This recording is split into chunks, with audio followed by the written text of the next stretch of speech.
어느 겨울밤, 여자 하나가 죽어가고 있었습니다. 맨발, 삼배옷 한 겹. 이 여자, 말을 못했습니다. 지나가던 선비가 등에 업었습니다. 자기도 굶고 있으면서요. 모두가 비웃었습니다. 벙어리 거지를 왜 거두느냐. 그런데 이때부터 이상한 일이 벌어집니다. 빈 쌀독에 쌀이 찼습니다. 허물어지던 집이 일어섰습니다. 밤마다 골방에 불이 켜졌습니다. 그녀의 품속에는 아무도 모르는 비밀이 있었습니다. 지금부터 시작합니다.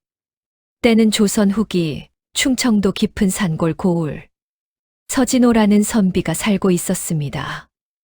나이 28. 어릴 적 아버지를 여의고 얼마 지나지 않아 어머니마저 병으로 떠나보낸 천혜고하였습니다. 남은 것이라고는 아버지의 낡은 책 몇 권과 바람이 드나드는 토담집 한 채뿐이었습니다. 아버지가 돌아가시기 전 마지막으로 남긴 말이 있었습니다. 글로 이름을 세워라. 그것이 우리 집안이 다시 일어설 유일한 길이다. 진호는 그 말을 가슴에 새기고 굵는 날에도 붓을 잡았습니다. 그러나 봄이면 도리고개가 무서웠고 가을이면 과거 시험 노잣돈이 없었습니다. 희망과 절망 사이를 오가면서도 그는 붓을 꺾지 않았습니다. 그해 겨울은 유난히 혹독했습니다. 설보름 무렵 칼바람이 불어오는 저녁이었습니다. 진호는 땔감을 구하러 마을 어귀까지 나갔다가 발걸음을 멈추었습니다. 길 한쪽 돌담 아래 누군가 쓰러져 있었습니다. 여자였습니다. 허름한 삼배옷 한 겹에 맨발, 얼굴은 때가 켜켜이 앉아 있었고 손발은 동상으로 퉁퉁 부어올라 있었습니다. 입술은 파랗게 질려 아무 소리도 내지 못하고 있었습니다. 진호는 잠시 멈칫했습니다. 자기 집에도 남은 양식이 없었으니까요.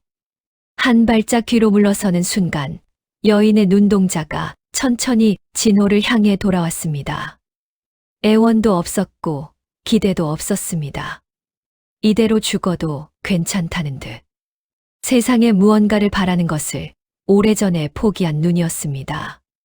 진호는 아무 말 없이 여인을 등에 업었습니다. 집으로 데려와 아랫목에 눕히고 남은 좁쌀을 긁어모아 미음을 끓였습니다. 밤이 깊어서야 여인이 눈을 크게 떴습니다. 입을 열려 했지만 소리는 나오지 않았습니다. 여인은 말을 하지 못했습니다. 며칠 뒤 진호가 물었습니다. 갈 곳이 있소. 고개를 저었습니다. 가족은? 또 고개를 저었습니다. 이름은? 여인은 한참 손가락을 흙바닥에 댄 채 아무것도 쓰지 못하다가 손을 거두었습니다. 진호는 한동안 말이 없다가 천천히 입을 열었습니다. 그렇다면 여기 있으시오. 내가 가난하여 드릴 것이 변변찮으나 최소한 이 추위에 얼어 죽는 일은 없을 것이오. 봄이 오자 진호는 여인과 혼례를 올렸습니다. 이름이 없는 여인에게 직접 이름을 지어 불렀습니다. 봉순이라고요. 복을 품은 순한 사람이라는 뜻이었습니다. 마을 사람들은 수군댔습니다. 글 읽는 선비가 벙어리 거지를 아내로 삼다니. 친척 어른이 찾아와 대놓고 말했습니다. 그 여자를 내보내게. 앞길이 막힌다네. 진호는 조용히 대답했습니다. 말을 못할 뿐이지 사람 됨됨이가 부족한 것은 아닙니다. 앞길은 제 발로 걷겠습니다. 봉순이는 남다른 아내였습니다. 낮에는 집 안팎을 소리 없이 쓸고 닦았고 진호가 글 읽을 때면 발소리조차 죽였습니다. 새벽마다 먹이 갈아져 있었고 밤마다 골방에서 무언가를 만들었습니다. 어느 날 봉순이가 작은 보자기를 내밀었습니다. 명주 한 필이 곱게 접혀 있었습니다. 장에 내다 팔자 상인이 눈을 빛냈습니다. 짜임새가 예사 솜씨가 아닌데 그 뒤로 달마다 봉순이의 손에서 명주, 수저집, 버선이 나왔습니다. 빈 쌀독에 쌀이 차기 시작했습니다. 허물어지던 집이 일어섰고 책상 위에 새 책이 쌓였습니다. 그러던 어느 여름 이웃집 아이가 독초를 잘못 먹고 쓰러졌습니다. 마을에 의원이 없어 모두 발을 동동 굴렀습니다. 봉순이가 달려와 아이를 살펴보더니 뒷산으로 올라가 약초를 캐어왔습니다. 말 한마디 못하면서도 손짓으로 다리는 법을 알려주었고 아이는 밤을 넘기고 살아났습니다. 그날 이후 마을 안악들의 눈이 달라졌습니다. 벙어리라고 무시했는데 우리 아이 목숨을 살렸어. 하나둘 봉순이에게 인사를 건네기 시작했고 슬그머니 반찬을 나눠주는 이도 생겼습니다. 봉순이의 명성이 한양포목전까지 퍼지자 고을의 실세 황주사가 탐을 내기 시작했습니다. 자기 며느리 혼수를 봉순이에게 맡기려다 거절당하자 자존심이 상했습니다. 이후 세 차례 돈과 땅과 협박으로 압박했습니다. 진호는 번번이 거절했습니다. 그해 가을 진호가 과거 시험을 보러 한양으로 떠났습니다. 황주사는 그 틈을 노려 하인 2명을 보내 봉순이를 데려가려 했습니다. 봉순이는 혼자였지만 흔들리지 않았습니다. 낯선 인기척을 느끼자 부엌 뒤 작은 창으로 빠져나왔습니다. 뒷산으로 올라가 미리 말려두었던 쑥단을 태워 연막을 피웠습니다. 매캐한 연기에 하인들이 허둥대는 사이 봉순이는 산길을 내려와 마을로 달려갔습니다. 평소 같았으면 아무도 거들떠보지 않았을 것입니다. 그러나 그날 아이를 살려준 그 봉순이가 맨발로 달려오는 것을 본 안악들이 먼저 나섰습니다. 한 사람이 관아로 달려갔고 한 사람이 봉순이를 자기 집에 숨겼습니다. 하인들은 포졸에게 붙잡혔습니다. 한양에서 돌아온 진호는 그 일을 전해 듣고 봉순이 앞으로 달려갔습니다. 봉순이는 마당에서 빨래를 널고 있었습니다. 괜찮소? 고개를 끄덕였습니다. 혼자서 어찌 그리 해냈소? 봉순이는 웃었습니다. 그 미소가 그까지 질쯤은 아무것도 아닙니다 라고 말하는 것 같았습니다. 진호는 그제야 알았습니다. 새벽마다 갈아진 먹이 없었다면 붓을 잡지 못했을 것입니다. 밤마다 짜인 명주가 없었다면 양식을 이을 수 없었을 것입니다. 위기에서 집을 지킨 그 조용하고 단단한 사람이 없었다면 자신은 진즉 모든 것을 놓아버렸을 것입니다.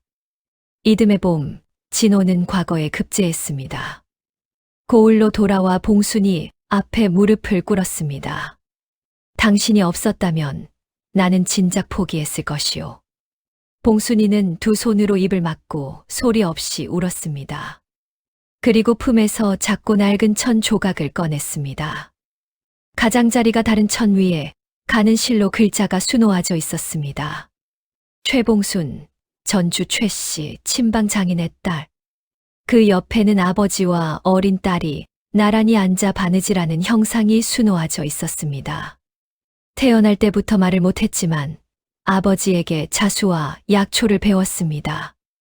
아버지가 돌아가신 뒤 떠돌다 그 겨울밤 쓰러진 것이었습니다. 진호는 말없이 봉순이를 안아주었습니다. 그 안에 위로와 사과와 앞으로의 약속이 모두 담겨 있었습니다. 세월이 흘러 진호는 고을 수령회까지 올랐습니다. 넉넉해진 뒤에도 봉순이는 여전히 골방에서 실을 놓았습니다. 아버지가 가르쳐준 것.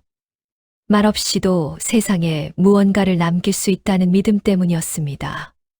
두 사람 사이에 새 아이가 태어났고 아이들은 어머니의 눈빛과 손짓을 읽는데 누구보다 능숙했습니다. 진호는 고을의 작은 친방 학당을 열었습니다. 봉순이가 직접 아이들에게 자수를 가르쳤습니다. 말 한마디 없이 손끝으로 가르치는 스승이었습니다. 아이들은 봉순이의 손을 따라가며 배웠고 그 학당에서 나온 수가 다시 고을 곳곳에 퍼졌습니다. 마을 사람들은 이렇게 말했습니다. 선비가 진정으로 부자가 된 것은 과거에 급제한 그날이 아니라 훨씬 이전 칼바람이 불던 겨울밤. 돌담 아래에서 얼어 죽어가던 여인의 손을 잡았던 바로 그 순간이었다고요. 하지만 저는 이렇게 생각합니다. 이 이야기에서 진짜 용기 있는 사람은 사실 진호가 아니었을지도 모릅니다. 봉순이었습니다. 말을 할 수 없다는 것.